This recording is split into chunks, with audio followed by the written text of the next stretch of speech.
Hi, muli isang mapagpalang araw po sa lahat ng ating mga kaibigan dito sa FB. Ang araw na ito ay ating itinatalaga muli sa pag-aaral at pagtuturo ayon sa kalooban ng ating Panginoon. And this is Kingdom Faith Ministry in Christ and I am your servant, Pastor Sanji Ridula.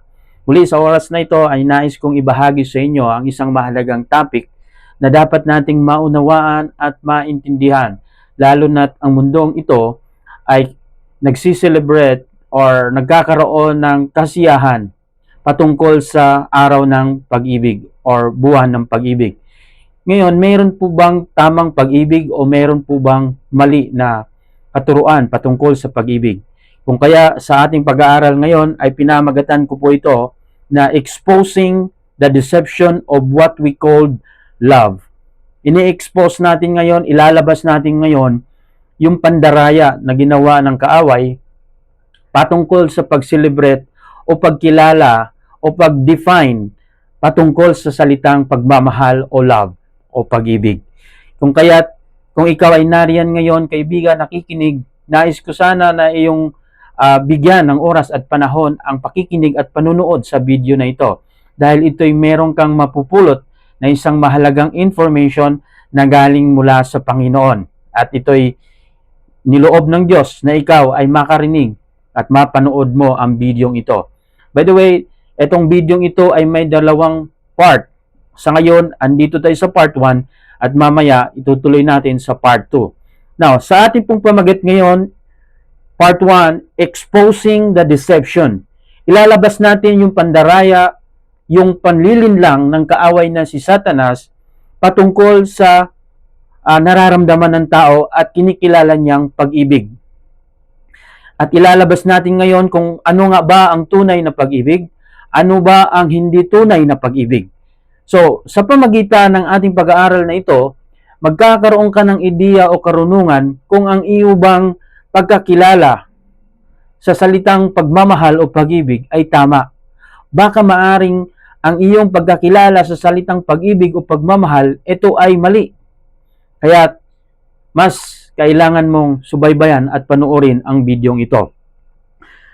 Kaibigan, ang ating mundo ngayon ay tinitirhan. The world that we live in has been influenced by satanic view of love. Ang mundo na tinitirhan natin ngayon, ang mundo ng ating tinitirhan ngayon ay dinadaya ng kaaway. Ito po ay nagtuturo ng satanic view of love. And it's being practiced for over 3,000 years. Ito po ay na-practice na more than 3,000 years. And ito ay ipinapasa. Practicing and then passing through generation to generation for over 3,000 years. And because of this wrong practice of love, many marriages are being destroyed. Marami pong mga relasyon, mag-asawa ang nasira. And family is no longer stable. So maraming pamilya na nasisira, maraming mag-aasawa naghihiwalayan at nagkaka-watak-watak na pamilya dahil dito sa mali na pagkakilala patungkol sa pag-ibig o pagmamahal. Kakatapos lamang ng ang mundo na nagsiselebrate ng Valentine's Day at ito'y kinikilala ng karamihan na ito'y araw ng pag-ibig. Walang masama na ang tao ay umibig sapagkat ang tao ay galing sa Panginoon at ang Panginoon ay pag-ibig. At talagang nire-require tayo ng Panginoon na ang bawat isa ay dapat umibig at magmamahalan tayo sa bawat isa. Subalit saan po ba tayo nagkakamali? Kung paano natin pinapractice at kinikilala ang pag-ibig na dapat inutos sa atin ng Panginoon. Ang tanong, tama ba ang ating pag-practice o pagkilala sa salitang pag-ibig? So dito natin matutunan o malalaman. So ano ba ang resulta o bunga kapag ang ating definition ng ating pagkakilala sa salitang pag-ibig, ano ba ang bunga nito? So the result of wrong definition of love is satanic love. Ito yung klase ng pagmamahal na satanic, na ito ini-influence ni Satan sa buong mundo, and it was hand over or ipinapasa from generation to generation to generation. In other words, kung sakaling ako ay mayroong maling pagkakilala o pag-define sa pag-ibig, ito rin ay aking ituturo sa aking mga anak.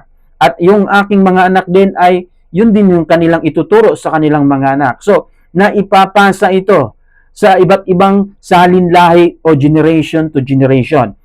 Nagsisimula sa sarili hanggang sa nakaabot sa ibang tao, at ang ibang tao ay ginagawa din nila ang maling definition ng pag-ibig o wrong practice of love, hanggang ang buong lipunan ay gumagawa at pinapractice ang wrong practice of love. So kaya tayo nakabuo ng wrong love na definition.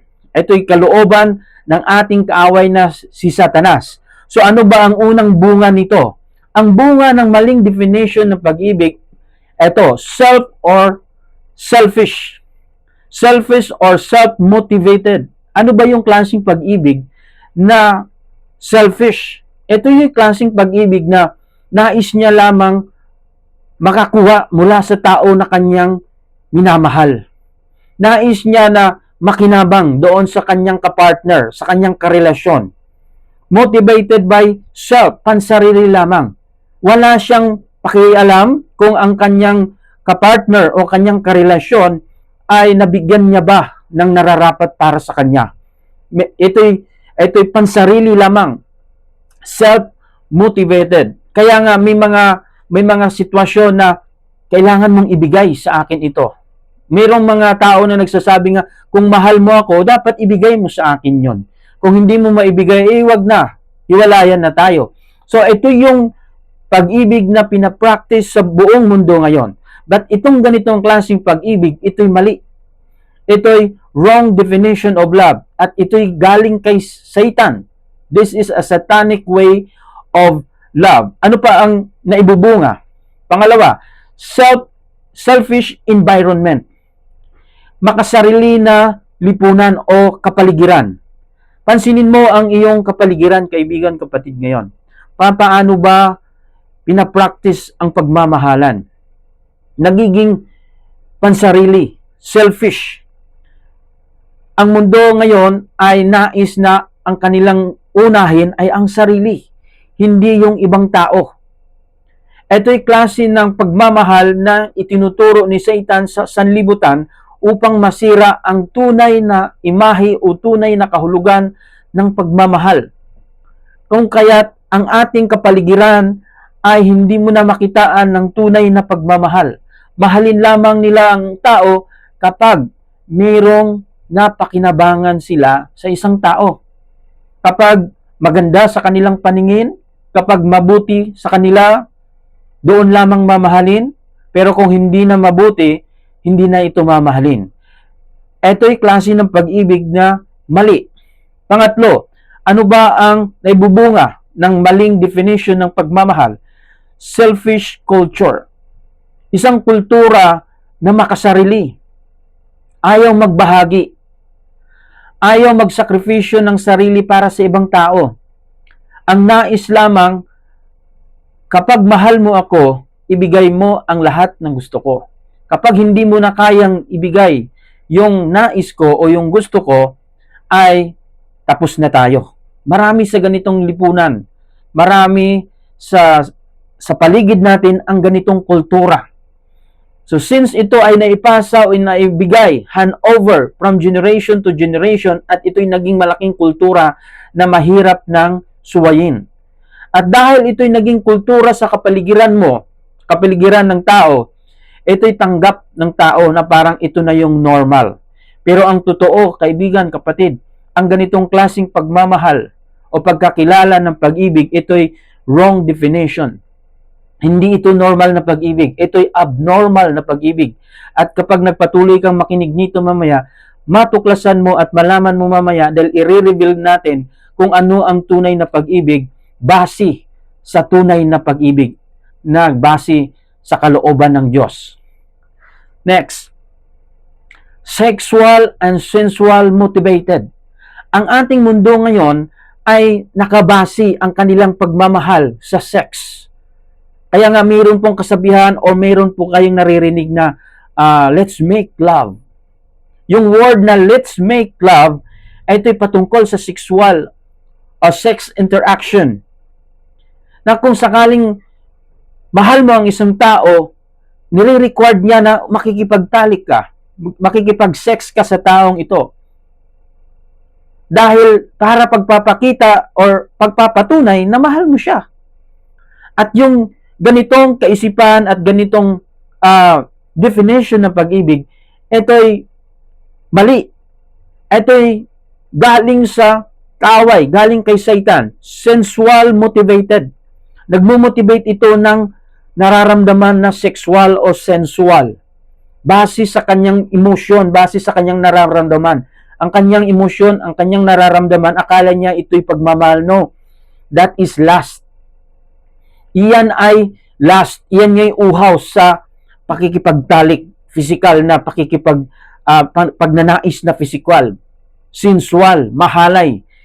Ito'y tinuturo ng mundo ngayon. At kung kaya't kahapon, February 14, iyan ay patunay na isiniselebrate ng buong mundo ang maling katuruan o maling definition ng pagmamahal. Kung kaya't marami ang mga magka-partner, boyfriend, girlfriend, na pumapasok sa mga hindi kaya-ayang lugar upang gawin nila itong sensual motivated ito, sexual motivated. Kaya karamihan ay nagkaroon ng sexual intercourse sa mga panahong ito. Itong February 14, puno ang mga hotel, mga motel dahil sa ganitong pangyayari, at hindi ito alam ng tao na ito'y mali. Kung kaya't ito'y dapat ma-correct, kung kaya't natin ini-expose ito in the social media. If Satan exposing and using the social media to influence people, then we also, as a servant of God, we must expose the truth. And we will expose also the deception of Satan through social media. Kaya kaibigan, kung mahalaga sa iyo ang pagtuklas sa katotohanan, ay hindi ka hihinto sa kakapanood nito hanggang sa maunawaan mo o maintindihan mo. Hanggat kung maaari, ito ibahagi mo sa iyong mga mahal sa buhay o merong kang anak, mga dalaga na o mga binata na.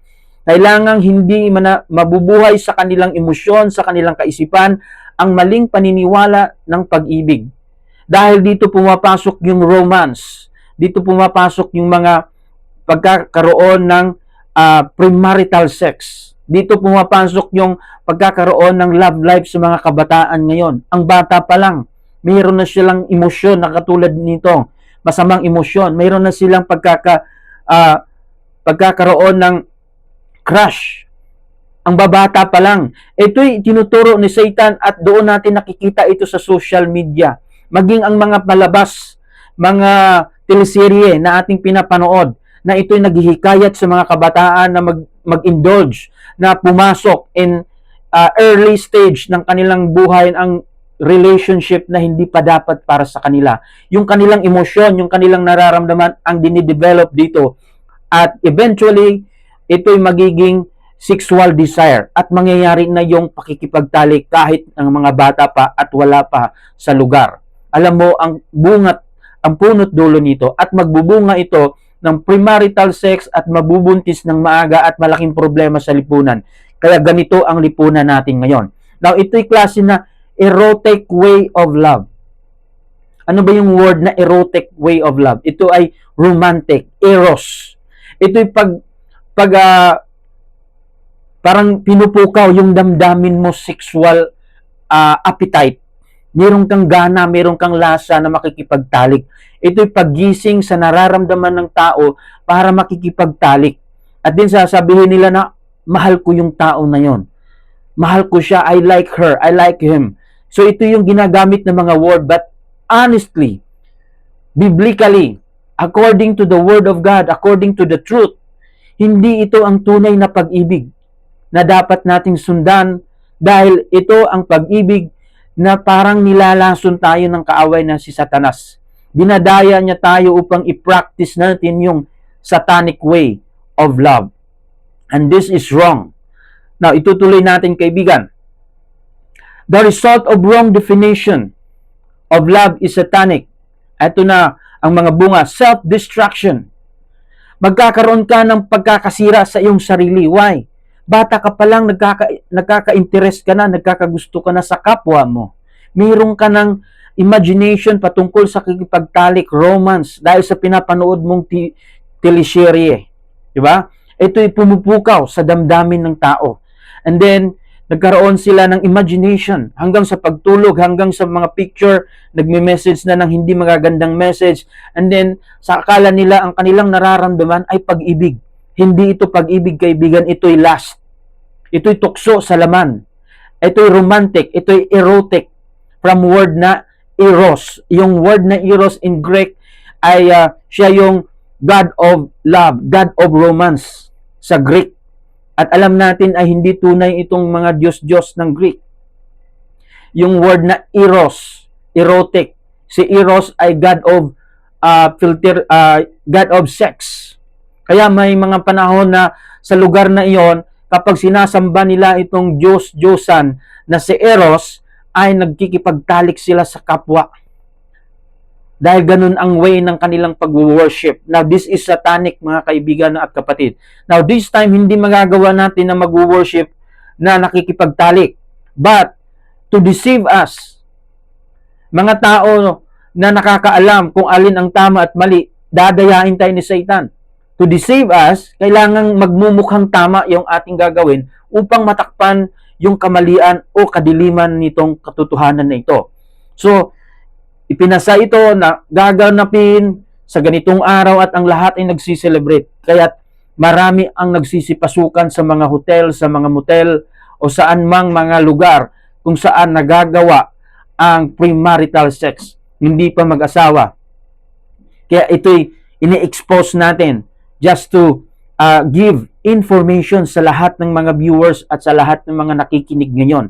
Kung ikaw ay mayroong anak, malalaki na, dapat mong maituro ito, kaibigan at kapatid. Dapat mong mabigyan ng information ang mga batang ito dahil sa ayaw at sa gusto mo. Ang mga batang ito ay mapupukaw ang kanilang damdamin sa pagsunod ng mali na katuruan patungkol sa pag-ibig. Now, ano ba yung mali na pag-ibig? Wrong definition ng pag-ibig. Or what is love not? Ganito po ang pag-ibig. Ito yung hindi tunay na meaning ng pag-ibig. Mamaya ilalabas ko po sa inyo in our part 2 yung ating definition, yung tunay na definition ng pag-ibig. What is love not? First is, love is not feelings or emotion. Akala kasi ng tao, ang kanyang nararamdaman o ang kanyang emosyon ay ito'y nagpapakita na ng pagmamahal. Minsan, meron tayong nararamdaman na gusto mong makita yung tao na yan araw-araw dahil sa ating napapanood sa teleserye, sa mga love story, sa mga awitin, mga love song, ito'y pumupukaw ng ating damdamin, emotion or feelings. Now, tandaan natin, yung ating emotion or feelings, ito'y madaya. Bakit? Pwede kasi itong magbibigay sa iyo ng wrong concept, wrong action. Dahil ang ating nararamdaman, kapag ikaw ay galit, pwede ka makakagawa ng mali na action. Kung ikaw ay nakakaramdam ng pagkalibog, makakagawa ka rin ng wrong action.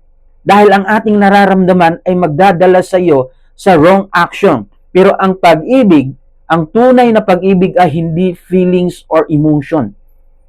Hindi ganon. Hindi bumabase sa nararamdaman at sa tinitibok ng iyong puso.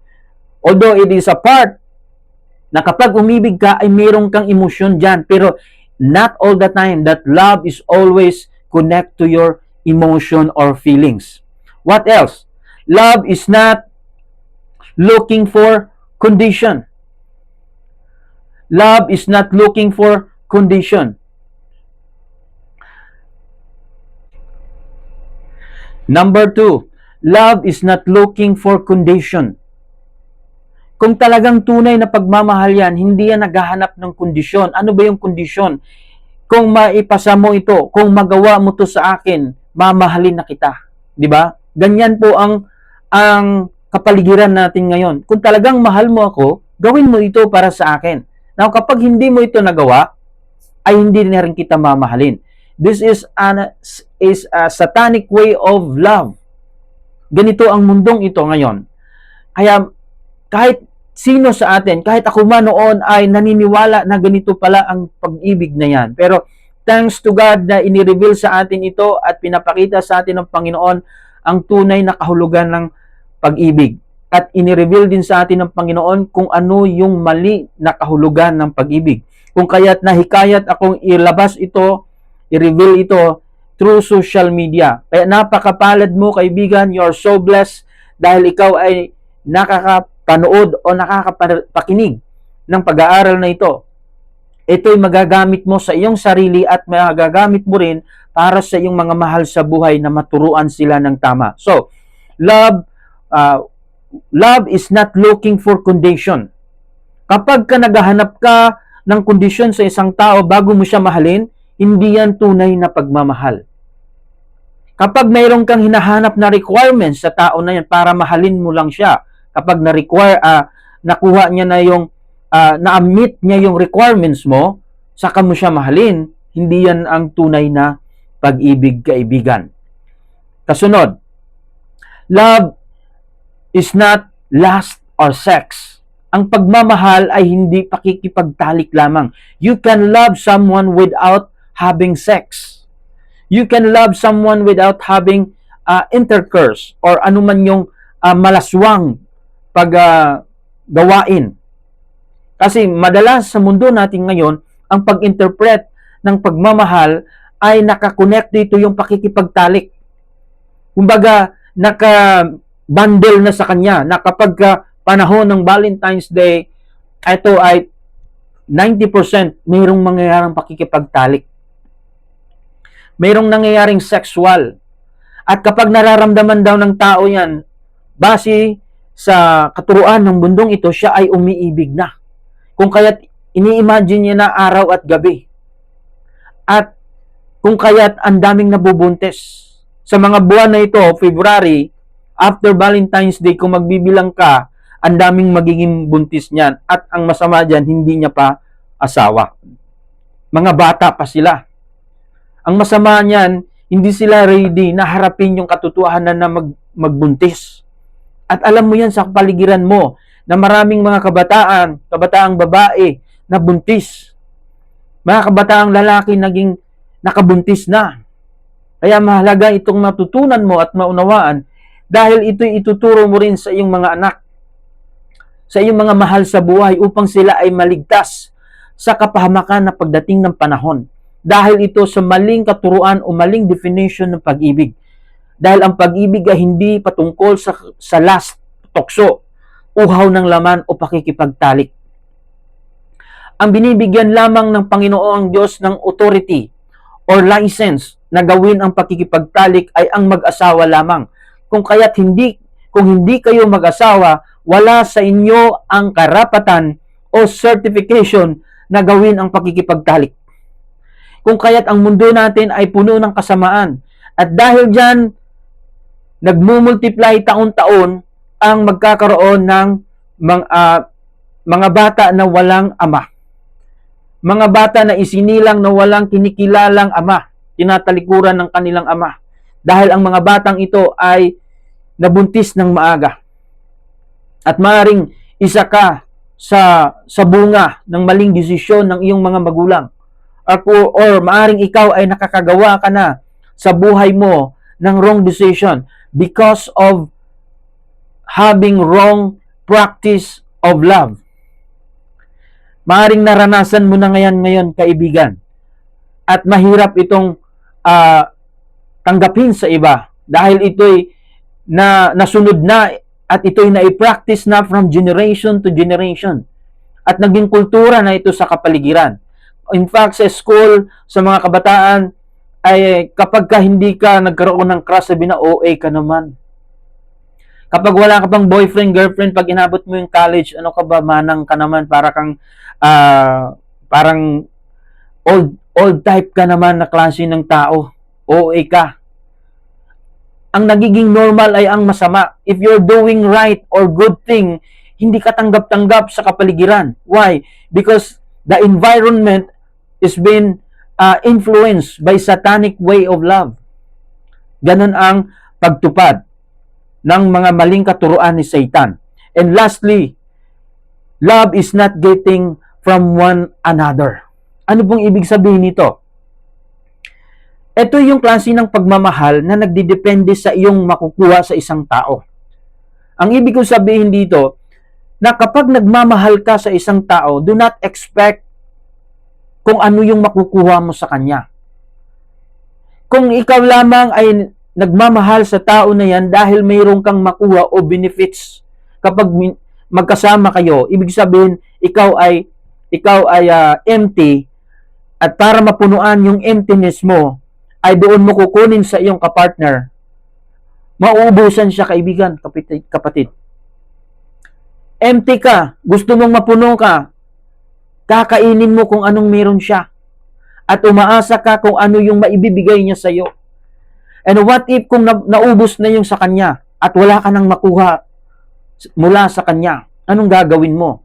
Dahil gutom ka pa rin at uhaw ka pa rin, naghahanap ka pa rin ng mga pangangailangan mo at hindi na nabigay ng partner mo. Ito na ngayon yung lumalabas na sabihin mo na sa sarili mo, hindi ko na siya mahal. Wala na akong nararamdaman sa kanya. At mayroon namang ibang mga tao na influenced by Satan, umaaligid sa tao na ito at pakindat-kindat pa. At nakitaan mo ngayon na, wow, makapal yung kanyang bulsa. Mas gwapo siya sa karelasyon ko.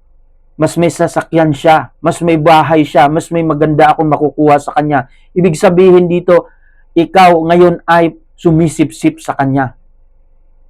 Sinisip-sip mo yung dugo ng iyong partner. Kapag wala ka nang masip-sip sa kanya, tatalikuran mo na. Ganito po ang pagkakaturo ng demonyo. Satanic way of love sa mundo natin ngayon. Kaya pansinin mo, yung lovers ngayon, after ilang buwan, hindi na sila lovers.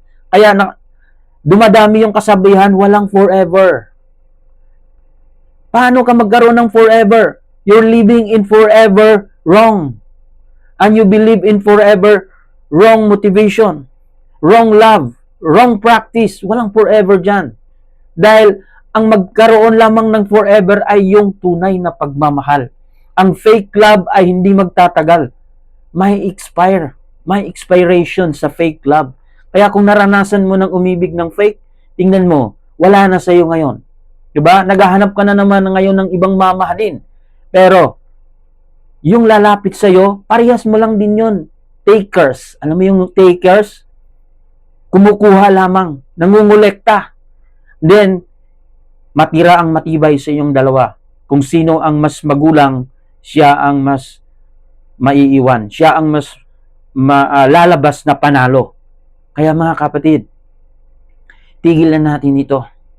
Dahil ito'y nagbubunga ng kasamaan sa ating mundo at sa sanlibutan. Pinapractice natin ngayon yung wrong way of love. It's a satanic way of love. Ito ay pagmamahal na nagbabase sa emosyon. Ito'y pagmamahal na kumukuha ng foundation sa laman niya. Ibig sabihin sa kanyang flesh, sa kanyang desire, sa kanyang pagkauhaw sa pakikipagtalik o sa sex, sa kanyang pagnanais na maangkin yung katawan ng tao na yan, ay gagawin niya ang lahat at sasabihin niya at gagamitin niya ang salitang pagmamahal. Ang salitang pagmamahal kapag narinig mo ay para kang nanghihina or parang tumitibok-tibok yung puso mo. Maraming tao nangangailangan ng pagmamahal. It's true. Lahat ng tao ay nangangailangan ng pagmamahal at nire-required na magmahal. Kung kaya, ito yung mabentang pamaraan ni Satan na ito'y ituro sa sanlibutan na sirain, ituro ang mali. Dahil alam niya lahat ng tao ay nangangailangan ng pagmamahal at nire-required na magmahal. Pero panalo si Satan dahil ang mali na sistema, maling pagkakilala at pagsunod sa salitang pagmamahal, ito yung lumalaganap sa mundo. Kaya't nasisira. Wala nang naniniwala ngayon sa tunay na pagmamahal. Kaya ultimo, ang pag-aasawa ay nais na lamang na gawing kontrata. Mag-renew tayo ng contract within 5 years, mag-renew tayo ng contract within 10 years. Ganun ba ang tunay na intensyon ng Panginoong Diyos na siyang naglikha ng pag-aasawa. Siya ang may nais na mag-asawa ang babae at lalaki. Sinisira ng kaaway. At ang mga tao naman na walang alam, mangmang natutuwa dito. Dahil wow, makalaya na ako. Magkakaroon na naman ako ng bagong jowa. Kapatid, kaibigan, you are influenced by Satan. Gising na, kaibigan, kapatid. Masakit nitong sasabihin ko sa iyo na ito, pero ito rin ang makakapaggising sa iyo sa katotohanan. Itigil mo na yan dahil malululungong ka sa pakikitalik o apid dahil magkaroon ka ng karelasyon na mayroon ng asawa. Maaring ikaw ay may asawa na, nakikipagtalik ka pa sa iba. Mga kabataan na hindi pa kasal. Kapatid, kaibigan, gising, gising. Maawa ka sa sarili mo. Obey God's law. Mamaya ilalabas natin sa part 2 kung ano ang tunay na kahulugan ng pag-ibig. Huwag kang mawawala at i-continue natin ito. Purihin ang Panginoon na hanggang ngayon nandiyan ka pa. I hope na ang mensaheng ito ay tumatatak sa puso't isipan mo. Kung ito'y iyong nararamdaman na ito'y mahalaga sa iyo, ulitin mong panoorin ang video na to at ibahagi mo sa iba. And marami pa tayong video na parating patungkol sa mag-asawa. Last week, ang ating sinishare dito sa ating Facebook account ay patungkol sa mag-asawa. Kung hindi mo pa napanood yun, kaibigan, kapatid, balikan mo yun. Just click through my video. I-browse nyo yun. Hindi ko po yun ginawang private. Naka-public po yun for the purpose na kung sinong gustong manood, naroon makita niya at marinig niya ang mensahe ng Panginoon. Maraming salamat sa iyong time and i-resume natin ito for the part 2. Sundan nyo po ang part 2. God bless.